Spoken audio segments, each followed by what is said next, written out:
الإنسان كلما تعلق بالله سبحانه وتعالى كلما ازداد إيمانا ويقينا وحماية. شوف ربنا سبحانه وتعالى يقول: أليس الله بكاف عبده؟ بلى. فهذا يقول ابن القيم: كلما زادت العبادة زادت الكفاية من الله، كلما ارتفعت ارتفع، كلما نقصت نقصت.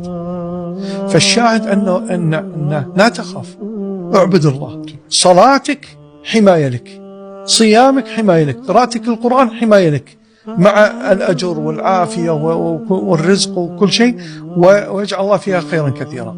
فاعبد الله سبحانه وتعالى. العبادة كلما أقرأ في العبادة أجد أننا والله مقصرين في حياتنا كلها. فكلما عبد الإنسان ربه سبحانه وتعالى العبادة الصحيحة فإن الله يجعله من عباده المبرزين.